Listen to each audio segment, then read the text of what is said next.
சிவனே சிவனே சுந்தரம் அவனது அழகோ அழகு. சத்யம் சிவனே சிவனே சுந்தரம் அவனது அழகோ அழகு. சிவனது ஞானம் புரிந்து கொண்டவரிடம் மாயை தோற்றே போகும். சத்யம் சிவம் சுந்தரம் சத்யம் சிவம் சுந்தரம். ஓம் சாந்தி. 8-10-2022 காலை முரளி. பாப் தாதா, மதுபன். இனிய குழந்தைகளே, உங்களுடையது புத்தியின் படிப்பு. புத்தியை சுத்தமாக்குவதற்காக குடும்பத்தில் மிகுந்த யுக்தியோடு நடந்து கொள்ள வேண்டும். உணவு பானங்களில் பத்தியம் வைக்க வேண்டும். கேள்வி: ஈசனின் செயல்கள் மிக அதிசயமாகவும் மறைமுகமாகவும் இருக்கின்றன, எப்படி? பதில்: ஒவ்வொருவருடைய கர்மங்களின் கணக்கு வழக்கை தீர்க்கும் செயல் மிக அதிசயமாகவும் மறைமுகமாகவும் இருக்கின்றது. ஒருவர் தனது பாவ கர்மத்தை எவ்வளவுதான் மறைக்க விரும்பினாலும் மறைக்க முடியாது. நிச்சயம் தண்டனை அனுபவிக்க வேண்டும். ஒவ்வொருவரின் கணக்கும் மேலே இருக்கின்றது.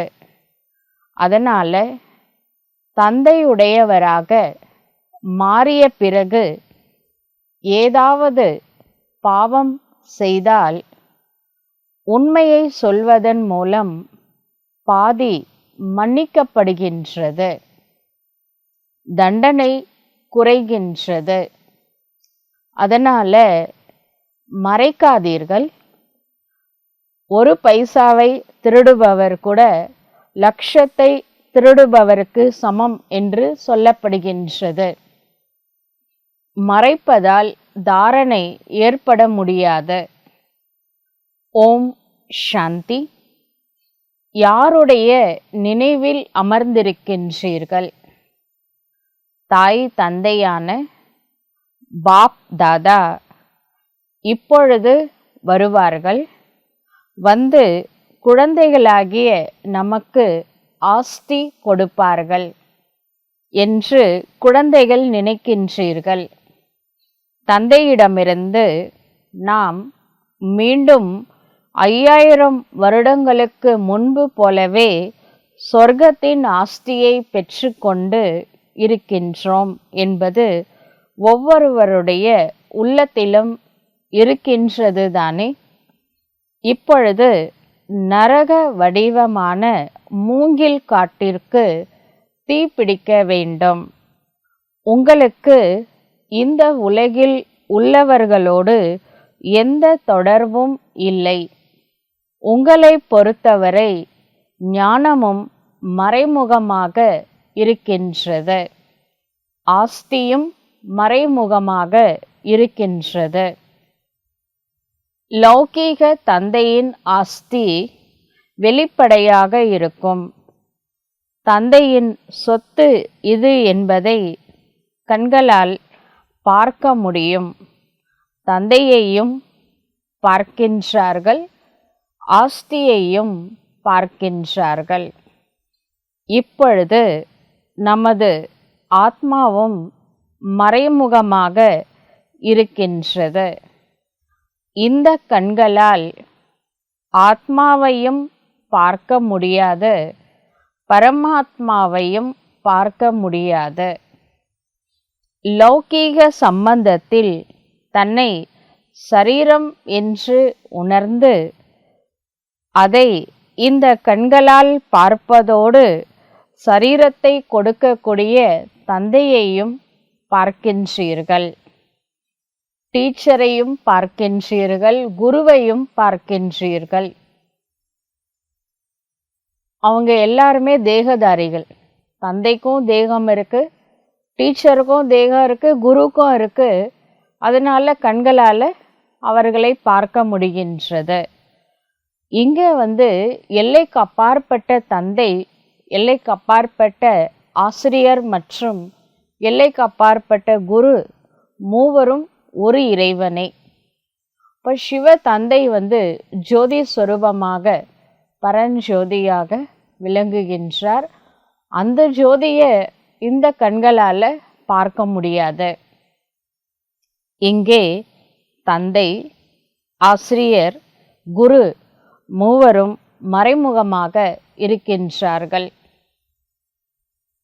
ஆத்மாவுடைய தந்தை, ஆசிரியர், குரு மூவரும் ஒருத்தர் தான்.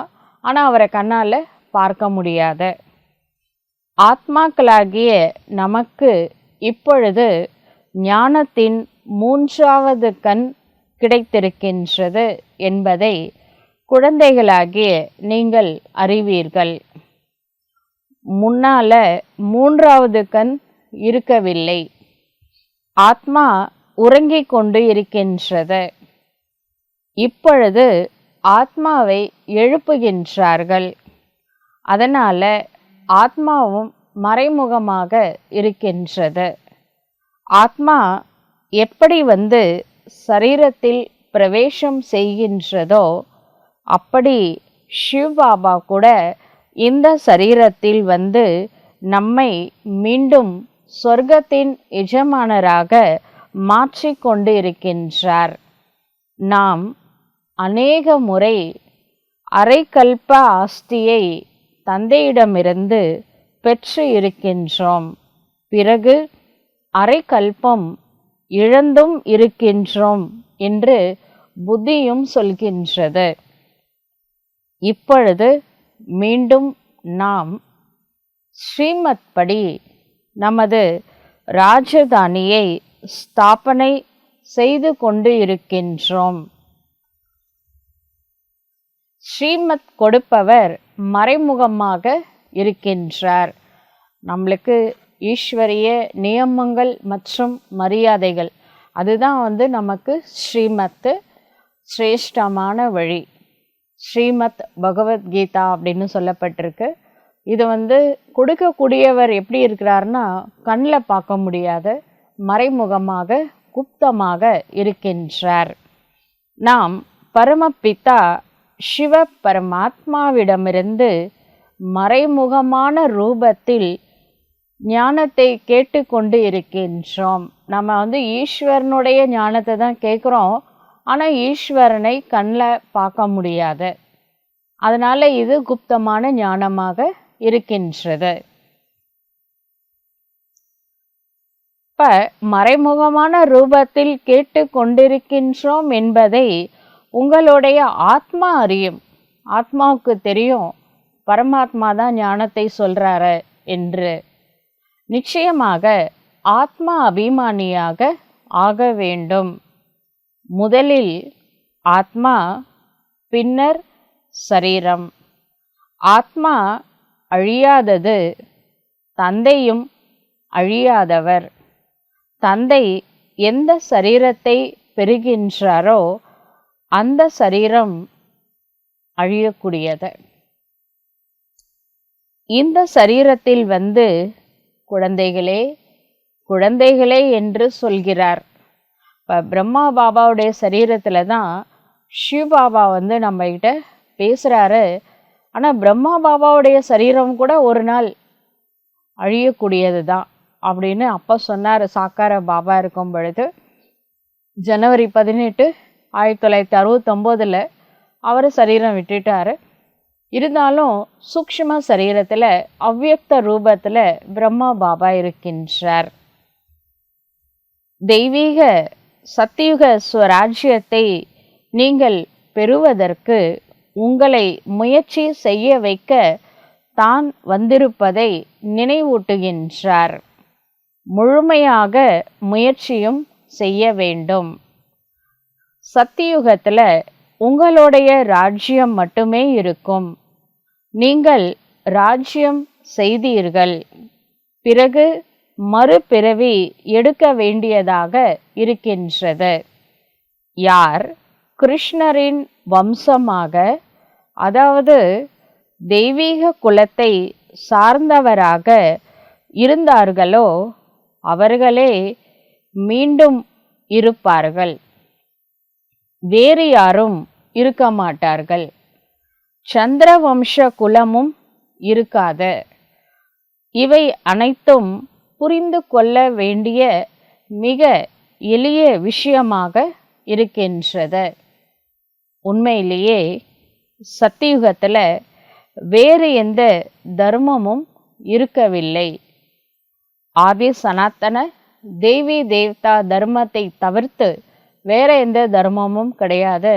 அதனால அதை அத்வைத தர்மம் அப்படின்னா ஒரே ஒரு தர்மம் தான் இருந்தது. இப்பொழுதோ எண்ணற்ற தர்மங்கள் இருக்கின்றன. தங்களுக்குள்ளே சண்டை போட்டுக்கொண்டே இருக்கின்றார்கள். அநேக கைகள் தட்டி கொண்டே இருக்கின்றன. சத்தியுகத்தில் ஒரு தர்மம் மட்டுமே இருப்பதனால கைகள் தட்டப்படுவதே இல்லை. ஒரு கையில் தட்டி பாருங்க, ஏதாவது சவுண்டு கேட்குமா? கேட்காத. பல கைகள் இருக்கும் பொழுது சவுண்டு கேட்குது. அது மாதிரி இன்று கலியுக எண்டில் பல ரிலீஜியன், ஒவ்வொரு ரிலீஜியனுக்கும் சப் டிவிஷன்ஸு அந்த மாதிரி நிறைய இருக்குது. அதனால் சவுண்டு கேட்குது. சத்தியுகத்தில் ஒரே ரிலீஜியன் தான், ஆதி சனாத்தன் தேவி தேவதா தரம். அப்போ எந்த சவுண்டு கிடையாது, அமைதியாக இருந்தது. அந்த 2 யுகம் அப்படி தான் இருந்தது. சுகம் சாந்தி நிறைஞ்சு தேவதைகள் போல மனிதர்கள் இருந்தார்கள். குழந்தைகளாகிய நீங்கள் மறைமுகமாக உங்களுடைய ராஜ்யத்தை ஸ்தாபனை செய்து கொண்டு இருக்கின்றீர்கள். நாங்கள் எங்களுடைய ராஜ்யத்தில் உயர்ந்த பதவி பெற முயற்சி செய்து கொண்டு இருக்கின்றோம் என்று ஒவ்வொருவரும் சொல்வார்கள். அதனால் இவ்வளவு தைரியமும் வேண்டும். ஞானத்தை சொல்வதற்கு தைரியம் வேணும். உங்களுடைய பெயரே என்னது? சிவசக்திகள். சிவசக்திகள் அப்படின்னா சிம்மவாகினி அப்படின்னு சொல்கிறாங்க. அதனால் தைரியமாக ஞானத்தை சொல்கிறாரு சிவபாபா. சிங்கத்தின் மீது ஆக்சுவலாக யாருமே சவாரி செய்கிறது கிடையாது. சிங்கத்து மேலே அம்மனை மட்டும்தான் காமிச்சிருக்காங்க. வேறு யாரும் சிங்கத்து மேலே சவாரி செய்ய மாட்டாங்க. இப்படி பெருமையாக காட்டுறாங்க. சக்தியோடைய வாகனம் சிம்மம். கோயிலில் கூட அம்மன் சிலைக்கு முன்னாடி அந்த சிம்ம வாகனம் காமிச்சிருக்கிறாங்க. அந்த வாகனம் எதை குறிக்குதுன்னா நம்மளுடைய உயர்ந்த ஸ்திதியை குறிக்கின்றது. அதனால் சக்தியை சிங்கத்தின் மீது அமர வைத்திருக்கின்றார்கள். நீங்கள் ஒன்றும் சிங்கத்தின் மீது உட்காருவது இல்லை. அந்த ஒரிஜினல் சிங்கத்து மேலே உட்காரல. ஆனால் நம்மளுடைய ஸ்திதி தைரியமாக இருக்கணும் அப்படின்றதுக்காக பாபா சிம்ம வாகினியாக மாற்றி இருக்கிறாரு. இதெல்லாம் புரிஞ்சு கொள்ள வேண்டிய விஷயம். மற்றபடி ஸ்தூலமாக சிங்கத்து மேலே நம்ம உட்காரணும்னு அவசியம் இல்லை. நீங்கள் மாயாவின் மீது வெற்றி பெறுபவர்களாக இருக்கின்றீர்கள். இந்த பலத்தை காட்டுகின்றீர்கள்.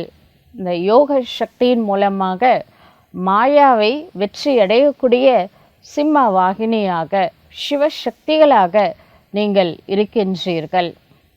உங்களுக்கு சிவசக்தி சேனை என பெயர் வைக்கப்பட்டு இருக்கின்றது.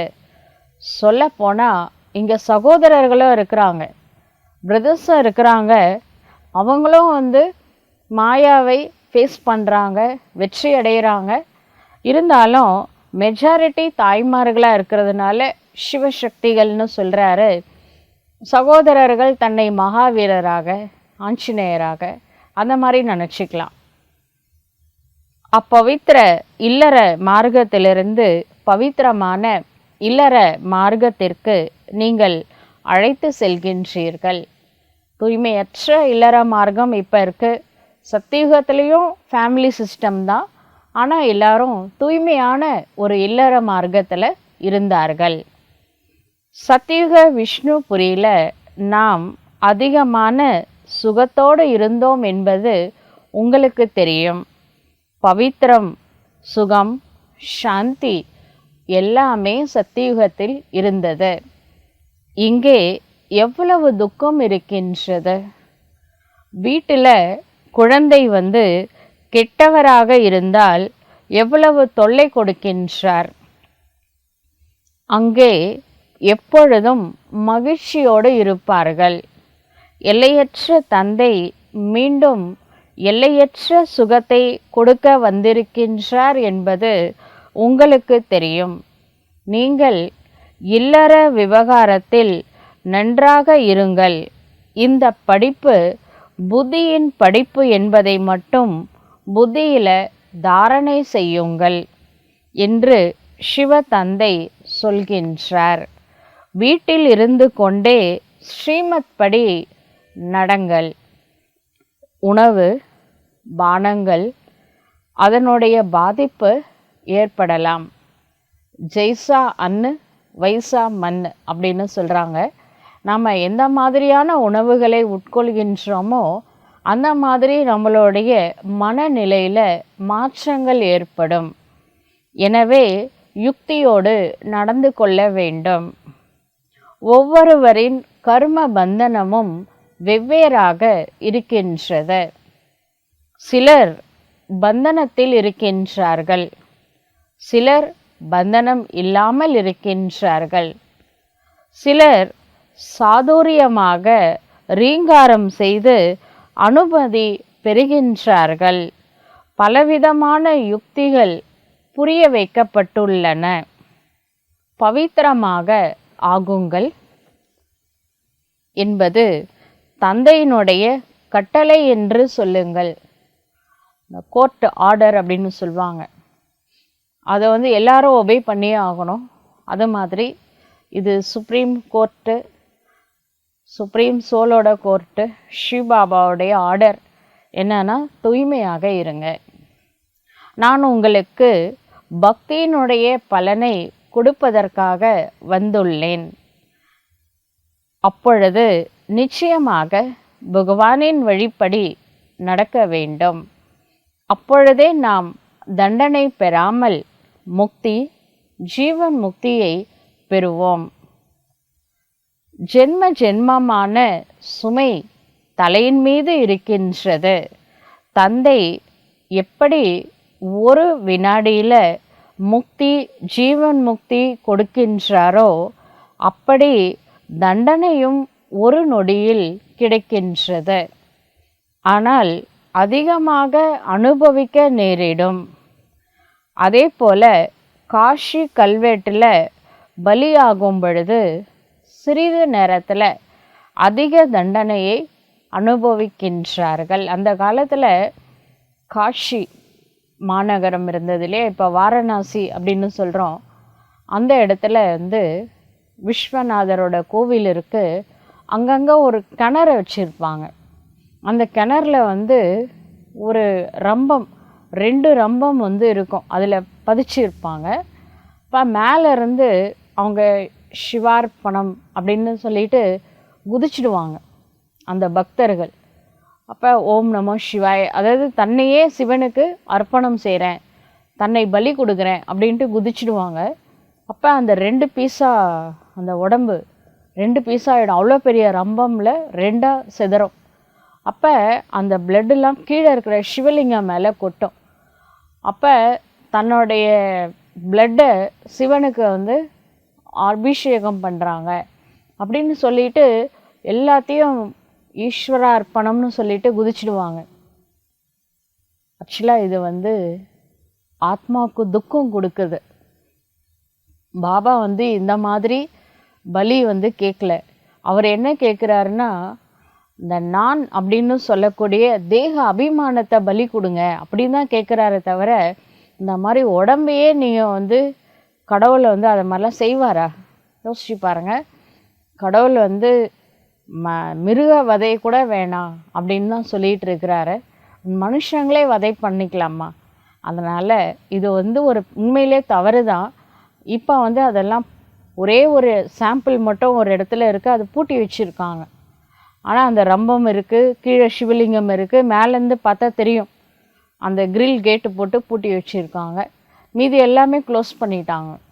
இப்போ அந்த மாதிரிலாம் விழக்கூடாது அப்படின்னு சொல்லிட்டு அது வந்து சூசைட் பண்ணிக்கிற மாதிரி. ஆனால் பாபா வந்து அப்படி கேட்கவே இல்லை.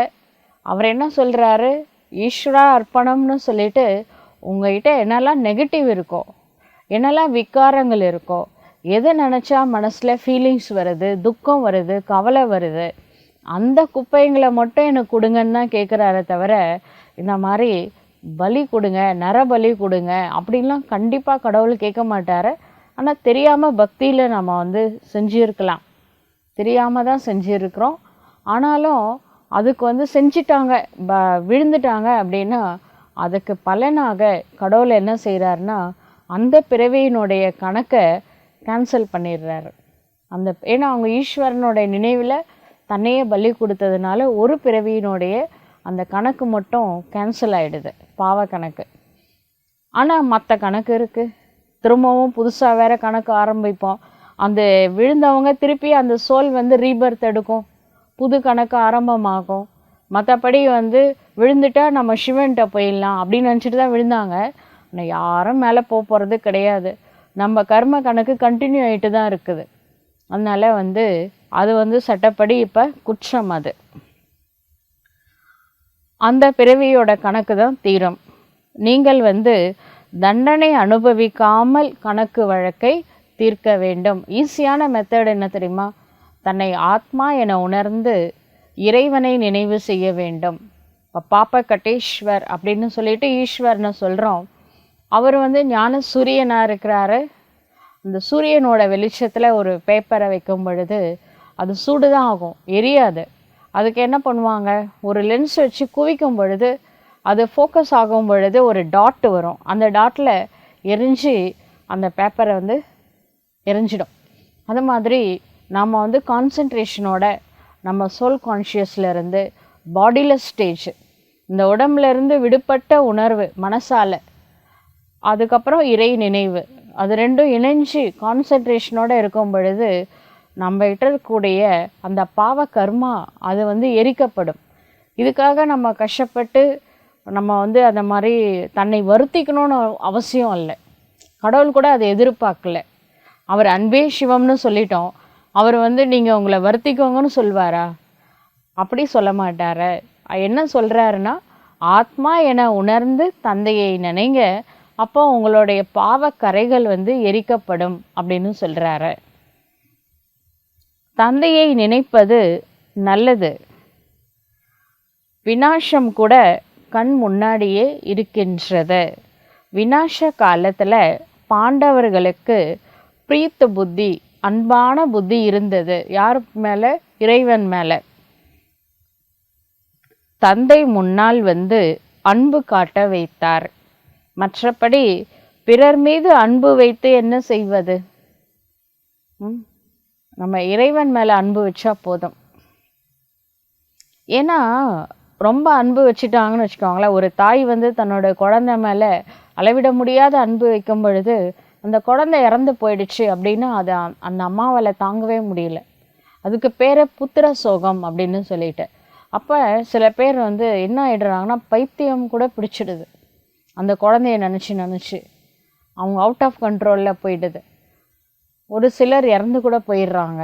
அதனால தான் பாபா சொல்கிறாரு, அளவிட முடியாத அன்பு வைக்கணுமா, ஈஸ்வரன் மேலே வைங்க, பற்று வந்து பற்றற்றவன் மேலே வைங்க அப்படின்னு சொல்கிறார். ஏன்னா இவங்க பர்மனெண்ட்டு கிடையாது. மனிதர்கள் என்றைக்கு வேணாலும் எப்போ வேணாலும் வேஷத்தை மாற்றலாம். அதனால் அன்பு வந்து இறைவன் மீது வைங்க, எல்லா சம்பந்தத்தோட அப்படின்னு சொல்கிறார். ஒரு தந்தையை நினைவு செய்யும் வலிமையான முயற்சி செய்ய வேண்டும். வெளியே நண்பர்கள், உறவினர்கள் சுகத்தை பற்றி விசாரிக்கலாம். வெளிப்புறமான அன்பு காட்ட சொல்கிறார். அதுக்காக வீட்டில் வந்து சண்டை போட்டுக்கிட்டே இருங்க, எனக்கு ஒரு சிவ பாபா போதும் அப்படின்னு சொல்லிட்டு ஃபேமிலி மெம்பர்ஸ் எல்லாம் பகச்சிக்கோங்க அப்படி சொல்லலை. எல்லார்ட்டையும் அன்பாக இருங்க. ஆனால் அந்த உள்ளபூர்வமான அன்பு இருக்கு இல்லையா, பற்றுன்னு சொல்லலாம், பாசம்னு சொல்லலாம், அது கடவுள் மேலே வைங்க. சர்வ சம்பந்தத்தோட இறைவனை நினைவு செய்ய வேண்டும். ஆனால் உள்ளம் ஒரு தந்தையிடம் இருக்க வேண்டும். உலகிய பிரியதர்ஷினிகள் அவங்கெல்லாம் வந்து என்ன செய்கிறாங்க அப்படின்னா, இப்போ ஒரு கல்யாணம்லாம் ஃபிக்ஸ் ஆகிருக்குன்னு வச்சுக்கோங்களேன், அந்த மணமகள் வீட்டில் தான் இருப்பாங்க, இவங்க இருந்துக்கிட்டே அந்த மணமகளை நினைவு செய்வாங்க. அதே மாதிரி மணமகள் வந்து மணமகனை நினைவு செய்வாங்க. அது மாதிரி நீங்கள் ஏன் சிவபாபாவை நினைக்கக்கூடாது? நம்ம இங்கே இருந்துக்கிட்டே பரந்தாமத்தில் இருக்கிற பரமாத்மாவை நினைக்கலாம் இல்லையா? அவர் உங்கள் முன்னால் இருக்கின்றார், எண்ணங்களால், மனசால. அவர் உங்களை நினைக்கின்றார், நீங்கள் அவரை நினைக்க வேண்டும். சிவபாபா நம்மளை நினைக்கிறாராம். அதனால் நீங்களும் என்னை நினைங்க அப்படின்னு சொல்கிறார். சிவபாபா இந்த சரீரத்தில் வந்து ஆத்மாக்களுக்கு தன்னோடு நிச்சயதார்த்தம் செய்ய வைக்கின்றார். இதைத்தான் ஆத்மாக்களுக்கு பரமாத்மாவோடு நடக்கும் கல்யாண்காரி மேளா என்று சொல்லப்படுகின்றது. நீங்கள் அனைவரும் ஞான கங்கைகள் ஆவீர்கள். ஞானக்கடல் சிவ தந்தை ஒருவரே. தந்தையை நினைவு செய்தால் விகர்மங்கள் விநாசமாகும். தந்தை மற்ற எந்த சிரமத்தையும் கொடுக்கவில்லை. பவித்திரமாக மட்டும் இருக்க வேண்டும் என்று சிவ தந்தை சொல்கின்றார். காமம் மிக பெரிய விரோதியாக, எதிரியாக இருக்கின்றது. இதன் மீது வெற்றி பெறுவதனால் நீங்கள் ஸ்ரீ கிருஷ்ணபுரிக்கு எஜமானராக ஆவீர்கள். பவித்திரமானால் 21 பிறவிகளுக்கு அரச பாக்கியத்தை பெறுவீர்கள் என்பது தந்தையின் கட்டளையாகும். பதீத்தம் ஆவதை விட பாத்திரம் கழுவி பிழைப்பது நல்லது அப்படின்னு தான் அந்த காலத்தில் நிறைய சரண்டர் ஆயிட்டாங்க. ஏன்னா வீட்டிலே இருந்தாக்கா என்ன பண்ணிடுறாங்க, கன்னியாசினா இன்னொரு வீட்டுக்கு அனுப்பிச்சியே ஆகணும். அவங்க அனுப்புகிறாங்களோ இல்லையோ அந்த ரிலேஷன்ஸ் வந்து ஏதாவது ஒன்று கேட்டுக்கிட்டே இருப்பாங்க. அதனால் பாபா நான் உங்கள் வீட்டில் பாத்திரம் துலக்கிற வேலை கொடுத்தா கூட பரவாயில்ல, நான் தூய்மையான ஒரு வாழ்க்கை வாழணும் அப்படின்னு சொல்லிட்டு நிறைய பேர் சரண்டர் ஆகியிருக்காங்க அப்படின்னு பாபாவே ஐடியா கொடுக்குறாரு. ஆனால் இந்த தேக அபிமானம் இருக்கே, அது முறியாத காரணத்தினால என்ன போயிட்டு பாத்திரம் கழுவ வச்சுட்டாங்க, நான் யார் தெரியுமா அப்படின்னு நினச்சா என்ன ஆகும்? அவ்வளோதான், ஆஸ்தியை இழந்து விடுவீர்கள். அந்த தேக அபிமானம் வரும் பொழுது ஆஸ்தியை இழந்து விடுகின்றீர்கள். தந்தை எவ்வளவு பெரியவர் என்பதை பாருங்கள். அவர் பதீத்தமான உலகத்தில் பதீத்தமான ஷரீரத்தில் வந்திருக்கின்றார். சிவபாபாவை சோமநாதர் கோவிலில் பூஜை செய்கின்றார்கள். அதே பாபா இந்த நேரம் எவ்வளவு சாதாரணமாக அமர்ந்திருக்கின்றார் என்பதை பாருங்கள். இப்பொழுது பரமாத்மா தானே அறிவுரை கொடுத்து கொண்டு இருக்கின்றார். அதன்படி நடக்கவில்லை என்றால் பதவிக்கு குறுக்கில் ஒரு கோடு போடுவீங்க அப்படின்னு சொல்கிறார். என்னன்னா, ஸ்ரீமத் படி நடக்கலைன்னா உயர்ந்த பதவி கிடைக்காது. குழந்தைகளே, அதில் முதல் ஸ்ரீமத் என்னது? இப்போ கூட சொன்னார். என்ன சொன்னார்? கோர்ட் ஆர்டர் என்னது? சிவபாபாவுடைய கட்டளை என்னது? குழந்தைகளே, பவித்திரமாக இருங்கள் என்று சிவ தந்தை சொல்கின்றார். இப்பொழுது எல்லோரும் தாழ்ந்தவர்களாக இருக்கின்றார்கள். யார் பவித்திரமாக இருப்பார்களோ அவர்களையே உயர்ந்தவர்கள் என்று சொல்வார்கள். நீங்கள் எல்லோரையும் உயர்ந்தவர்களாக மாற்றுங்கள் என்று சொல்லி அரசாங்கம் சந்நியாசிகளின் குழுவை ஏற்படுத்தியது. ஆனால் உயர்ந்தவர்கள் சத்தியுகத்தில்தான் இருப்பார்கள். புருஷோத்தம் அப்படின்னு பேர். ஆத்மாக்களிலே உத்தமமான ஆத்மா யாருன்னா தேவ ஆத்மாக்கள்.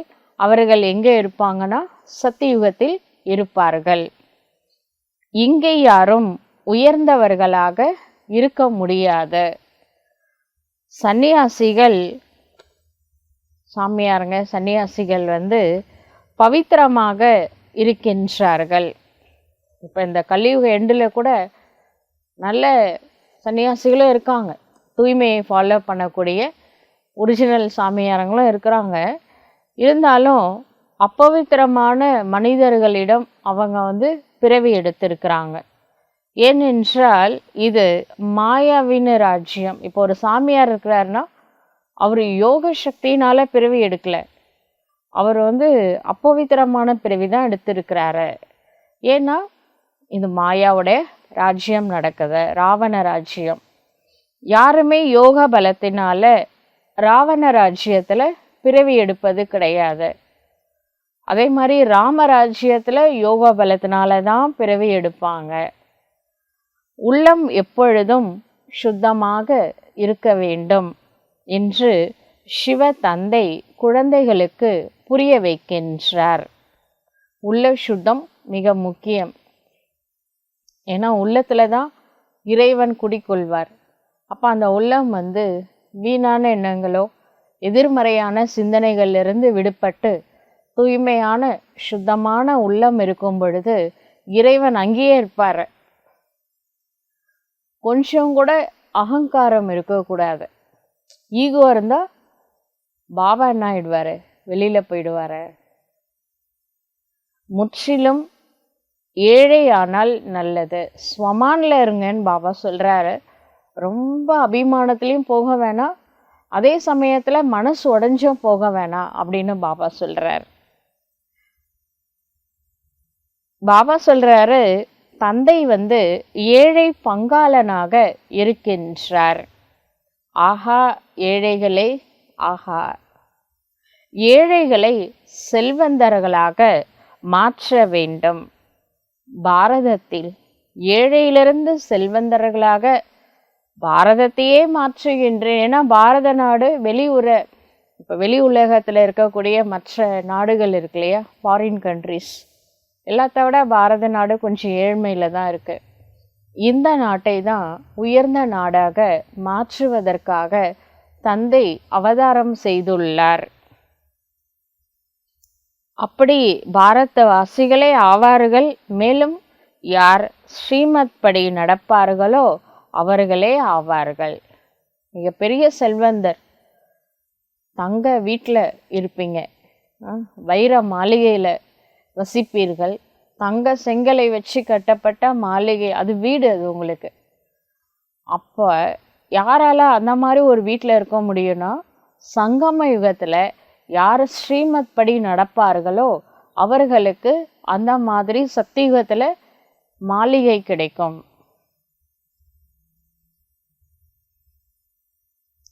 அவர்களே சொர்க்கத்தின் எஜமானர்களாக மாற முடியும்.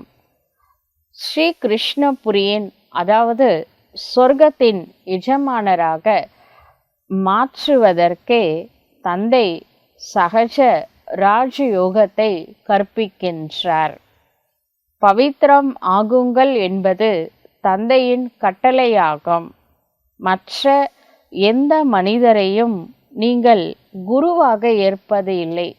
நம்மளுக்கு மனித குருவே கிடையாது. நம்மளுடைய குரு யாருன்னா காட் சிவா, கடவுளே குருவா இருக்கிறாரு. பவித்ரதாவின் மீதே அதிக பிரச்சனைகள் ஏற்படுகின்றன. சிலர் வீட்டிலலாம் அடி தடிலாம் நடக்குது. சில மாதாஸ்லாம் ரொம்ப அடி வாங்குறாங்க தூய்மையை ஃபாலோ பண்ணுறதுனால. சிலர் சொல்கிறாங்க, நீ பவித்திரமாக இருந்து விகாரத்தில் போகலை அப்படின்னா வீட்டை விட்டு போயிடு அப்படின்னு சொல்கிறாங்க. இப்போ வீட்டை விட்டு துரத்திட்டு அவங்க எங்கே போவாங்க? தந்தை அவருக்கு சரணம் கொடுக்கின்றார். இந்த காலத்துலேயாவது நல்லா படிச்சிருக்கிறாங்க பெண்கள்லாம், வீட்டை விட்டு போயிடுறாங்க, தனியாக இருந்து வாழ்ந்துக்க முடியுது இந்த சமுதாயத்தில். ஆனால் அந்த காலத்தில் எப்படி தனியாக இருக்க முடியும்? அப்படிப்பட்ட வீட்டை விட்டு துரத்திட்டாங்க, நீ தூய்மையாக இருக்கணுன்றதுக்காக. பாபா வந்து அந்த காலத்தில் கராச்சியில் 14 வருஷம் பட்டி நடந்ததில் அப்போ சில மாதாஸ் அந்த மாதிரி ஏற்றுக்கிட்டார், சரணாகதி கொடுத்தாரு. ஆனால் அதற்காக தந்தையிடம் வந்த பிறகு இல்லாத அந்த மோகம் வந்து பாபாகிட்ட வந்ததுக்கப்புறம் வருது. சில பேருக்கு அந்த ரிலேஷன் மேலே அன்பு வருது. எப்போ வந்துச்சு? பாபா தான் முக்கியம் அப்படின்னு சொல்லிட்டு வீட்டை விட்டு வந்துட்டாங்க பாபாகிட்ட. இங்கே வந்ததுக்கப்புறம் வீட்டு மேலே பற்று வருது. அது வந்து நஷ்டத்தை ஏற்படுத்தி கொண்டே இருக்கும். இங்கே இருந்துட்டு, அதாவது வீட்டில் இருந்துட்டு கடவுளை நினைக்கலாம், ஆனால் பாபா வீட்டில் இருந்துட்டு ஃபேமிலி மெம்பர்ஸை நினச்சா யாருக்கு லாஸு? அதனால தான் படித்து பாபா சொல்கிறாரு, நீங்கள் எங்கே இருக்கிறீங்கன்னு நான் பார்க்க போகிறதே இல்லை, பாபா வீட்லையா இல்லை உங்கள் வீட்லையான்லாம், பாபாவை நினைக்கிறீங்களான்னு மட்டும்தான் நான் பார்க்குறேன். அதனால் நீங்கள் வீட்டில் இருந்துகிட்டே பாபாவை நினைங்க அப்படின்னு பாபா சொல்கிறார். ஏன்னா சரண்டர் ஆனதுக்கப்புறம் சில பேருக்கு வீட்டு மேலே பற்று அதிகமாகுது, இல்லாத பற்றுலாம் புதுசாக வருது. அதனால தான் பாபா சொல்கிறாரு, நீங்கள் இருக்கிற இடத்துல இருந்தே என்னை நினைங்க, எங்கேயும் இடம்லாம் மாற்ற வேணாம் அப்படின்னு சொல்கிறார். பிறகு 2 இடங்களிலிருந்தும் சென்று விடுவீர்கள்.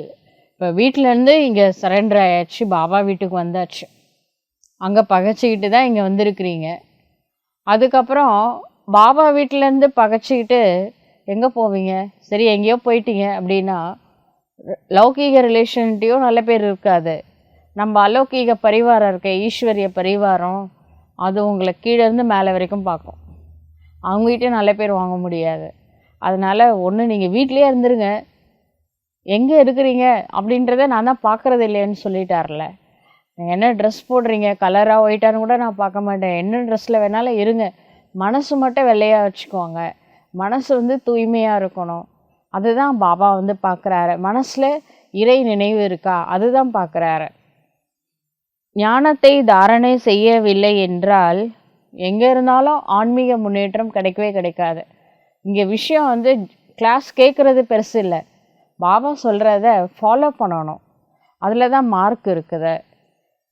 பழையபடியே நடந்து கொண்டு இருப்பீர்கள். இங்கேயோ எந்த பாவத்தையும் செய்யக்கூடாது. பாபா குழந்தை ஆனதுக்கப்புறமா பாஸ்ட் இஸ் பாஸ்ட்டு, இதுக்கு முன்னாடி நீங்கள் எப்படி இருந்தாலும் ஓகே. நம்மளுக்கு வந்து இந்த சங்கமயத்தில் வந்ததுக்கப்புறம் பாபாவை புரிஞ்சதுக்கப்புறம் ரெஜிஸ்டர் ஓப்பன் ஆகிடுது.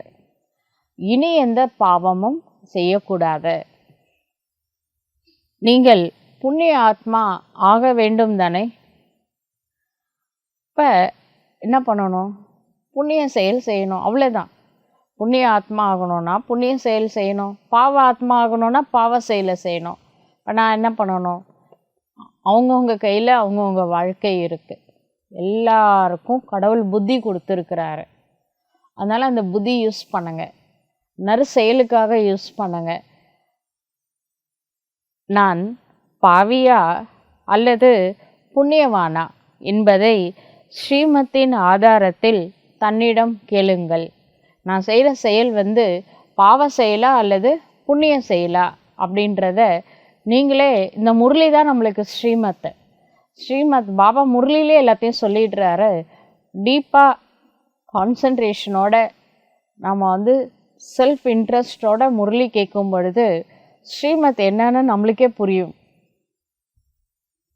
என்ன பாவம் செய்திருந்தாலும், என்ன விதமான பாவம் செய்தாலும் அதை சிவபாபாவிடம் மனசால சொல்லும் பொழுதோ அல்லது எழுதி ஒரு லெட்டர் எழுதும் பொழுதோ பாதி பாவம் வந்து அகன்றுவிடும்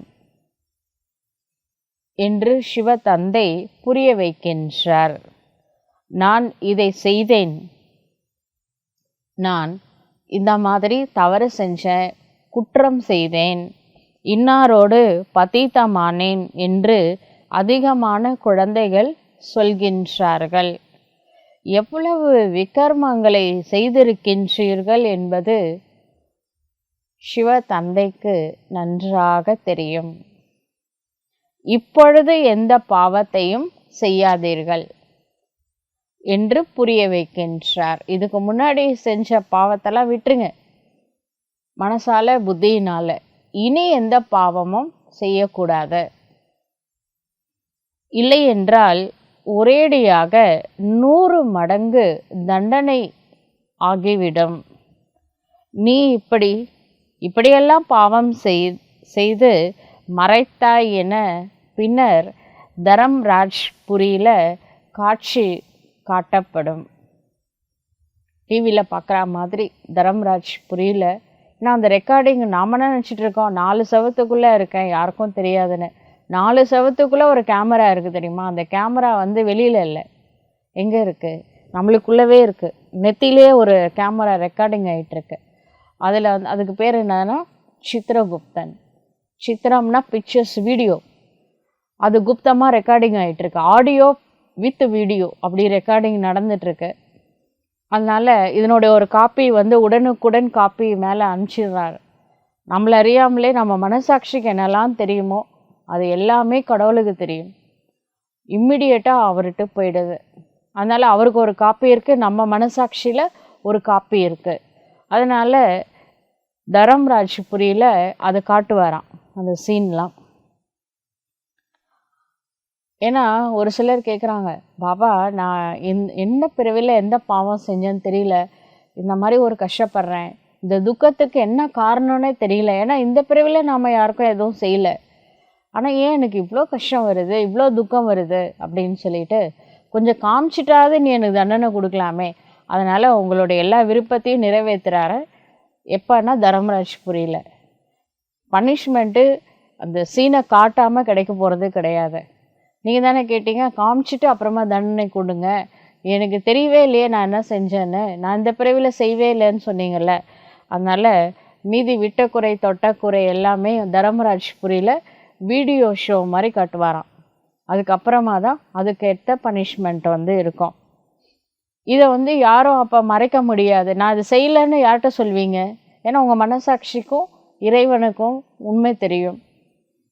யாருமே பார்க்கவில்லை என்றாலும் தந்தை நன்றாக அறிந்திருக்கின்றார் தானே. யாருமே பார்க்கல, நான் பார்க்குறேன்னு பாபா சொல்கிறார். எனக்கு தெரியாது, எதுவுமே நடக்காது. தரம்ராஜ்கிட்ட எல்லா கணக்கும் இருக்கின்றது. ஒவ்வொரு ஆத்மாவுடைய கணக்கு தரம்ராஜ்கிட்ட இருக்கு. அந்த கணக்கு காட்டுறதே நாம தான். அதாவது யம தர்மன்ட்ட சித்திரகுப்தன் தான் கணக்கு புக் ஓப்பன் பண்ணி இதில் எவ்வளோ பாவம் எவ்வளோ புண்ணியம் செஞ்சேன்னு காமிப்பாராம். நம்ம மனசாட்சியே தான் சித்திரகுப்தனாக ஒர்க் ஆகும். நாமளே சொல்லுவோம், பாபா நான் இவ்வளோ நல்லது செஞ்சேன், இவ்வளோ பாவம் செஞ்சேன், எல்லாத்தையும் சொல்லுவோம் தரம்ராஜ்புரியில். ஈஸ்வரிய செயல்பாடுகள் மிக அதிகமாகவும் மறைமுகமாகவும் இருக்கின்றன. ஈஸ்வரன் என்ன வேலை பண்ணிகிட்டு இருக்கிறாருன்னா எல்லாமே குப்தமாக பண்ணிகிட்டு இருக்கிறார். ஏன்னா அவரே குப்தமாக தான் இருக்கிறாரு. அவர் செய்கிறது கூட குப்தமாக தான் இருக்குது. ஒரு நாள் பிரத்யட்சமாவார், அப்போ தெரியும் அவர் யாருன்னு. நிச்சயமாக பாவம் செய்திருக்கின்றாய், அதனால தான் சீச்சி வீட்டில் பிறவி கிடைத்திருக்கின்றது என்று சொல்கின்றார்கள். அதனால் நிச்சயம் சேமிப்பாகின்றது. நான் என்ன பாவம் செஞ்சேன், இந்த வீட்டில் வந்து பிறந்திருக்கிறேன்னு சில பேர் சொல்கிறாங்களே, இவங்க என்ன புண்ணியம் செஞ்சாங்க, இவ்வளோ பணக்கார வீட்டில் வந்து பிறந்திருக்கிறாங்க அப்படின்னு சொல்லுவாங்க. நாம் செஞ்ச பாவம் புண்ணியம் நம்ம கூட வருது. உங்களுக்கு ஒரு விஷயம் தெரியுமா, நம்மளுக்கு என்னெல்லாம் தெரியுமோ அது எல்லாம் கடவுள்கிட்ட ஃபுல்லாக டீட்டெயிலாக கணக்கு வச்சுருக்காரு. ஒரு ஃபைல் நம்ம பேரில் ஒரு ஃபைல் மேலே இருக்குது, பரந்தான் இந்த சூக்ஷ்ம உலகத்தில் வச்சுருக்கிறாரு இப்போதைக்கு. ஏன்னா தரம்ராஜ்புரி சூக்ஷ்ம உலகம் தான் தரம்ராஜ்புரியாக மாறும். இப்பொழுது அந்த கணக்கு இங்கேயே அவங்கவுங்க ஆத்மாலே இருக்குது.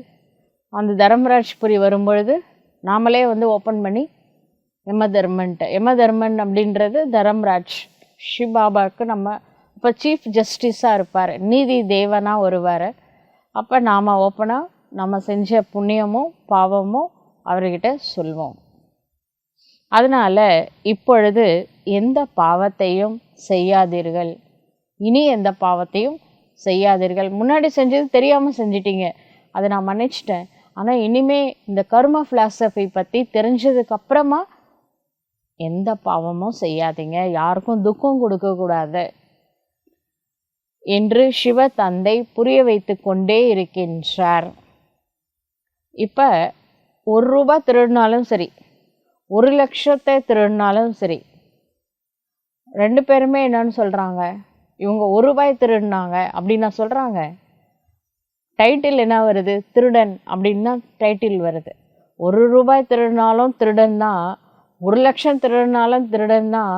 நான் 1 ரூபாய் தானே திருடினேன், இதில் என்ன பெரிய விஷயம் அப்படின்னு நினைக்கக்கூடாது. டைட்டில் எல்லாருக்கும் ஒரே டைட்டில் கிடச்சிடுது. அதனால் திருடர்கள் லிஸ்ட்டில் போயிடாதீங்க.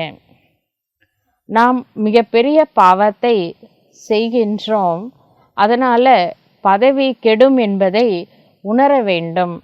தாரணை ஆகவில்லை என்றால் ஈஸ்வரிய சேவை செய்ய முடியாது. பிறருக்கும் நன்மை செய்ய வேண்டும். அப்படியே நேரத்தை வீணாக்கி கொண்டே இருந்தால், பாவத்தை செய்து கொண்டே இருந்தால் பதவி குறைந்துவிடும். பிறகு ஒவ்வொரு கல்பத்திற்கும் அதே பதவியே கிடைக்கும். எனவே எவ்வளவு முடியுமோ அவ்வளவு முயற்சி செய்ய வேண்டும். தந்தையிடம் ஏன் வருகின்றீர்கள் என்று கேட்கிறார்கள். அப்பொழுது சூரிய வம்ச ராஜதானியின் ஆஸ்தியை பெறுவதற்காக வந்திருக்கின்றோம் என்று சொல்கின்றார்கள். அப்படியானால் நிச்சயமாக ஸ்ரீமத் படி நடக்க வேண்டும். என் மூலமாக ஏதாவது கெட்ட காரியம் அல்லது பாவ செயல் எதுவும் நடப்பது இல்லையே என்பதை பார்க்க வேண்டும். இல்லை என்றால் 100 மடங்கு தண்டனை கிடைக்கும். ஒரு சிலர் நினைக்கிறாங்க, நம்ம பாபா தானே, நம்ம அப்பா தானே அப்படின்ட்டு, அவர் மன்னிச்சிடுவார்ல. லௌகீகத்திலேயே ஒரு ஒரிஜினல் ஜஸ்டிஸ் இருக்காங்களே, நீதிமான்கள், அவங்க தான் குழந்தை தவறு செஞ்சால் கூட மன்னிப்பாங்களா? மனுநீதி சோழன் வாழ்ந்த பூமி இது. அவர் தன்னுடைய குழந்தை தவறு செஞ்சார் அப்படின்றதுக்காக அந்த பசுவோட கண்ணை தேரில் தெரியாமல் அதை ஏற்றிடுவார். அந்த கண்ணுக்குட்டி செத்துரும். அப்போ அந்த பசு பெல் அடிக்கும். அந்த மனுநீதி சோழனோட அரண்மனையில் பெல் அடித்து, அதாவது யார் வேணாலும் அங்கே சொல்லலாம், எல்லாருக்கும் ரைட்ஸ் இருக்குது. பெல் அடித்தா அவங்க சொன்னது அந்த நீதியை அவர் நிலைநாட்டுவார், அந்த நாட்டு ராஜா. இந்த பசு போய் பெல் அடித்து பார்த்தானா ராஜாவோட பையனே அந்த கன்றை கொன்று இருப்பார். இதுக்கு ராஜா என்ன செய்வார்னா, தன்னுடைய பையனையே தேர் ஏற்றி கொன்னுடுவார். இது மாதிரி மனுநீதி சோழன் வாழ்ந்த பூமி அப்படின்றதுக்காக அது நிஜமானமே நடந்த விஷயம் துவாபர யுகத்தில். ஆனால் இங்கே பாபா அந்த கொலைலாம் செய்ய போகிறது இல்லை. 1க்கு 100 மடங்கு பனிஷ்மெண்ட் இருக்குது. ஆத்மாவுக்கு தான் அழிவு கிடையாதுல்ல, அது என்ன 100 மடங்கு பனிஷ்மெண்ட்டு அப்படின்னா, பக்ஷாதாபப்படுறது. இந்த இரத்த கண்ணீர்னு சொல்லுவாங்கள்ல, சாதாரண கண்ணீருக்கும் இரத்த கண்ணீருக்கும் வித்தியாசம் இருக்குது. பக்ஷாதாபப்பட்டு அவங்க அழுவாங்க, அவங்களே, அதுதான் பனிஷ்மெண்ட்டு. இங்கே தர்மராஜ்புரியில் பெரிய பனிஷ்மெண்ட்டு வாங்கினாங்க அப்படின்னா, சத்தியுகத்தில் ராஜா ஆக முடியாது. அவங்க பிரஜைகளுடைய வேலைக்காரங்களாக வருவாங்க. இங்கே அதற்காக நாம் என்ன சத்தியுகத்தில் ஆகிறதுக்கா நம்ம கிளாஸ்க்கு வரோம்? சொல்லுங்க பார்க்கலாம். நம்ம எதுக்காக வரோம்? ராஜா ஆகணும் அப்படின்ட்டு தானே வரோம். அதனால் நம்மளுடைய செயல்கள் மேலே கவனம் கொடுக்க வேண்டும். மம்மா பாபா என்று சொல்கின்றீர்கள், அதனால் நரனிலிருந்து நாராயணனாக மாற வேண்டும் தானே. இப்போ தாரணை செய்யணும், அதுதான் முக்கியம். ஞானத்தை கேட்குறது பெருசு இல்லை, தாரணை செய்ய வேண்டும். தாரணை செய்யாமல் எப்படி பதவியை பெறுவீர்கள்? மம்மா பாபா என்று சொல்லியும் சிம்மாசனத்தில் அமரவில்லை என்றால் முழுமையாக படிக்கவில்லை என்பதை புரிந்து கொள்ளலாம். மம்மா பாபா நரனிலிருந்து நாராயணனாகவும் நாரியிலிருந்து லக்ஷ்மியாகவும் ஆகின்றார்கள் தானே. உங்களுக்கும் தந்தை அதையே கற்பிக்கின்றார். அதனால தந்தையிடமிருந்து ஆஸ்தியை முழுமையாக பெற வேண்டும். பலர் மறைமுகமாக பாவத்தை செய்து கொண்டே இருக்கின்றார்கள். அவங்க என்ன பண்றோன்னு தெரியாம பண்றாங்க. பாபா எல்லாம் பார்த்துட்டே இருக்கிறாரு. இவங்களும் லெட்டர் எழுதுவாங்கன்னு பார்க்குறாரு, எழுதுகிற மாதிரி தெரியல. சரி மனசால சொல்கிறாங்களான்னு பார்க்குறாரு, அதுவும் சொல்கிறது இல்லை. அதனால் பாபா வாணியில் புரிய வைக்கிறாரு. எவ்வளவுதான் புரிய வச்சாலும் புரிஞ்சிக்கிறதே இல்லை. தன்னை மாற்றிக்கொள்கிறதே கிடையாது. பீகி ஆனதுக்கப்புறம் கூட சிலர், எல்லாரையும் சொல்லலை, ஒரு சிலர் ஒரு முறை இந்த திருடுறது பழக்கமாயிடுச்சுன்னு வச்சுக்கோங்களேன். இப்போ அவங்களால திருடாமல் இருக்க முடியாது. அதே மாதிரி பொய் சொல்கிறது கூட பழகிட்டாங்க அப்படின்னா பொய் சொல்லாமல் இருக்க முடியாது. இப்போ உண்மையான தந்தையிடம் உண்மையையே பேச வேண்டும். சரிங்க, மனுஷங்ககிட்ட பொய் சொல்லி ஏமாத்திட்டீங்க, அதே மாதிரி கடவுளை ஏமாற்ற முடியுமா? பாபாகிட்டே வந்து பொய் சொல்கிறது. நீங்கள் வெளியில் எப்படி இருந்தாலும் சரி, அட்லீஸ்ட் எங்கிட்டையாவது நீங்கள் ஓப்பனாக இருக்கலாம்ல, உண்மையை பேசுங்க எங்கிட்ட அப்படின்னு பாபா கேட்குறாரு. நான் இந்த பாவத்தை செஞ்சிட்டேன், என்னை மன்னிச்சுடு அப்படின்னு ஒரு லெட்டர் போடுங்க, மனசால மன்னிப்பு கேளுங்க. மாயா பாவம் செய்து விட்டது என்று தந்தையிடம் சொல்ல வேண்டும். என்ன நடந்ததோ என்கிட்ட உண்மையாக சொல்லுங்க. நல்லது. அப்படி எந்த குழந்தை தப்பு செஞ்சுட்டு பாபாகிட்ட போய் உண்மையை சொல்லுதோ அந்த குழந்தைங்களுக்கு அவங்க செஞ்ச பாவத்திலிருந்து பாதி பாவத்தை மன்னிச்சிடுறாரு. ஃபுல்லாக மன்னிக்கல. ஏன் தெரியுமா? ஃபுல்லாக மன்னிச்சாருன்னு வச்சுக்கோங்க, தப்பு செய்ய வேண்டியது, பாவம் மன்னிப்பு கேட்க வேண்டியது, திரும்பவும் தப்பு செய்ய வேண்டியது, அப்புறம் பாவம் மன்னிப்பு கேட்க வேண்டியது, அப்புறம் நான் வந்ததுக்கு அர்த்தமே இல்லாமல் போயிடும். அதனால் ஃபுல் மன்னிப்பு கிடையாது, பாதி மன்னிக்கிறேன், ஏன்னா நீங்கள் என்கிட்ட சொன்னதுனால அப்படின்னு பாபா சொல்கிறார். நல்லது. இருந்தாலும் உண்மையை சொன்னால் பாவத்தில் பாதி மன்னிக்கப்படலாம். இல்லை என்றால் பாவம் அதிகமாகி கொண்டே செல்லும். தொழிலில் பாவம் செய்ய வேண்டியதாக இருக்கின்றது என்று ஒருவர் சொல்கின்றார். பிஸ்னஸில் நாம் பாவம் செய்ய வேண்டியதாக இருக்குது அப்படின்னு சிலர் சொல்கிறாங்க. வியாபாரிகள் பாவம் செய்வதால் அதனுடைய சுமை குறைய வேண்டும் அப்படின்றதுக்காக தான் இந்த பிஸ்னஸ் மேன்லாம் பாவம் செய்கிறாங்கன்னா, ஏதாவது செய்கிறாங்கன்னு வச்சுக்கோங்களேன், கொஞ்சம் பைசாவை எடுத்து தர்ம காரியத்துக்கு யூஸ் பண்ணுவாங்க. அதுக்காகவே ஒதுக்கி வைப்பாங்களாம், இவ்வளோ பர்சன்டேஜ் ஒரு காரியத்துக்கு யூஸ் பண்ணணும் அப்படின்னு சொல்லிட்டு. பாவம் செய்து பிறகு புண்ணியத்திற்கு பைசா கொடுத்தா அது கூட நல்லது தான். மூழ்கிய படகிலிருந்து இரும்பை எடுத்தீர்கள், அதுவும் நல்லது தான்.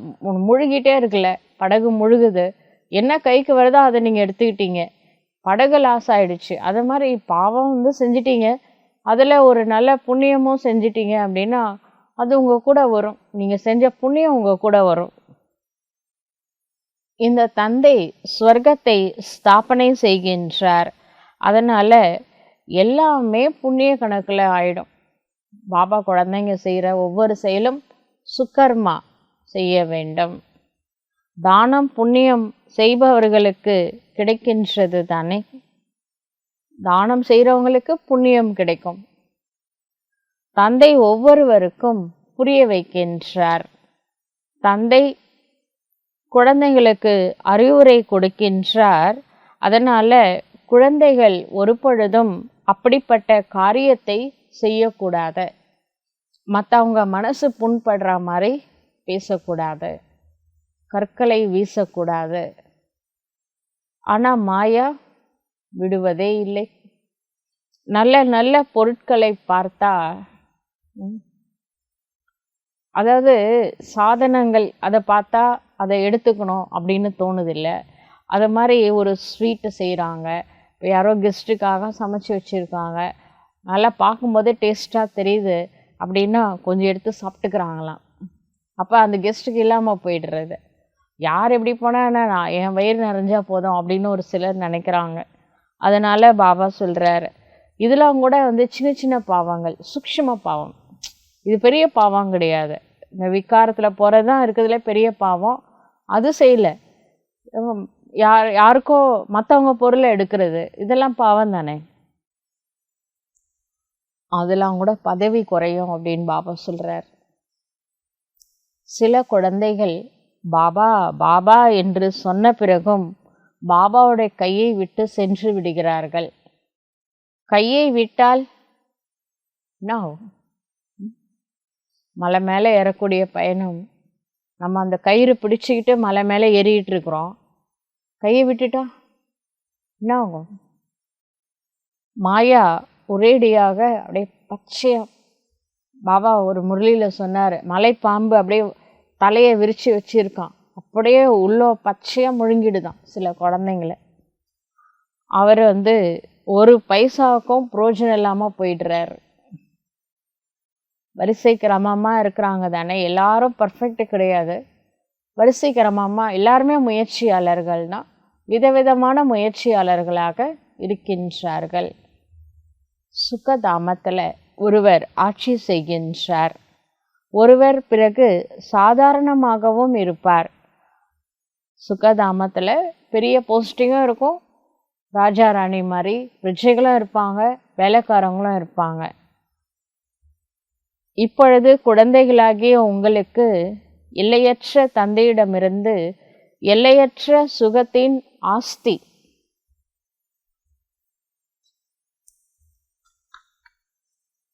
கிடைத்து கொண்டு இருக்கின்றது. எனவே தந்தையின் ஸ்ரீமத் படி நடந்து முழு ஆஸ்தியை பெற வேண்டும். பாபா என்ன நினைக்கிறாரு? என் குழந்தை என்னோட ஹையஸ்டாக இருக்கணும் இல்லையா, அதை எதிர்பார்க்குறாரு. அதனால் நான் படிக்கிற அந்த உலகத்தில் பெரிய பதவியில் வரணும் அப்படின்னு எதிர்பார்க்குறாரு. எனவே தந்தையின் ஸ்ரீமத் படி நடந்து முழு ஆஸ்தியை பெற வேண்டும். மரணம் முன்னால் இருக்கின்றது. அகால மரணம் ஏற்படுகின்றது தானே. இந்த ஆக்சிடெண்ட் நடக்குது, சூசைட் பண்ணிக்கிறாங்க, மர்டர்ஸ்லாம் நடக்குது, நிறைய விஷயங்கள் பூமியில் இப்போ அதிகமாக நடக்குது கலியுக எண்டில். ஆகாய விமானம் திடீர்னு ஃப்ளைட்டு போயிட்டே இருக்கு, ஏர் கிராஷ் நடக்குது, விபத்து ஏற்படுது. அப்போ அந்த ஃப்ளைட்டில் இருந்தவங்க எல்லாருமே இறந்து போயிடுறாங்க. இப்படி நடக்கும் என யாருக்காவது தெரிந்திருந்தால் எப்படி இருக்கும்? யாருக்கும் தெரியாது. இன்னைக்கு இருக்கிறவங்க நாளைக்கு இல்லை, ஆனால் அது தெரியாது. மரணம் தலைக்கு மேலேயே இருக்கு. எனவே முயற்சி செய்து தந்தையிடமிருந்து முழு ஆஸ்தியை பெற வேண்டும். ஸ்ரீமத் படி சரீர நிர்வாகத்திற்காக வேலைகளை நன்றாக செய்யுங்கள். கூடவே இந்த படிப்பையும் படியுங்கள். தந்தை எல்லா யுக்திகளையும் சொல்லிக் கொடுக்கின்றார். முயற்சி செய்து பவித்திரமாகவும் இருக்க வேண்டும். அப்பவித்திரமாக மாறுவதை விட பாபா வீட்டில் பெருக்கி தொடச்சி பாத்திரம் தேய்க்கிறது ரொம்ப நல்ல விஷயம். ஆனால் ஆத்மா அபிமானியாக இருக்க வேண்டும். தூய்மையாக இருப்பதற்கு மரியாதை இருக்கின்றது. பவித்திரம் ஆகவில்லை என்றால் பதவியும் பெற மாட்டார்கள். இப்படியெல்லாம் குழந்தைகளுக்கு விளக்கம் கொடுக்கப்படுகின்றது. குழந்தைகள் அதிகமாகிக் கொண்டே இருப்பார்கள். பிரஜைகளும் அதிகமாக உருவாக வேண்டும். ஒரு ராஜாவிற்கு ஆயிரக்கணக்கான பிரஜைகள் தேவைப்படுகின்றனர். ராஜாவாக மாற வேண்டும் என்றால் முயற்சி அவசியம் தேவை. நல்லது. இனிமேலும் இனிமையான காணாமல் போய் கண்டு எடுக்கப்பட்ட செல்ல குழந்தைகளுக்கு தாய் தந்தையாக விளங்கும் பாப் தாதாவின் அன்பு நினைவுகள் மற்றும் காலை வணக்கம். ஆன்மீக குழந்தைகளுக்கு ஆன்மீக தந்தையின் நமஸ்காரம்.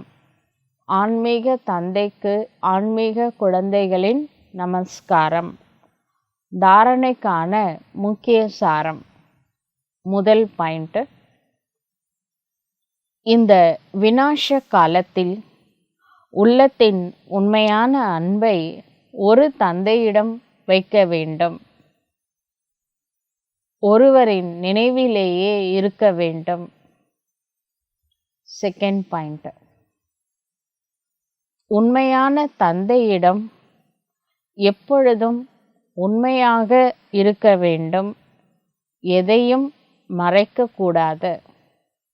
ஆத்ம அபிமானியாக இருப்பதற்கு முயற்சி செய்ய வேண்டும்.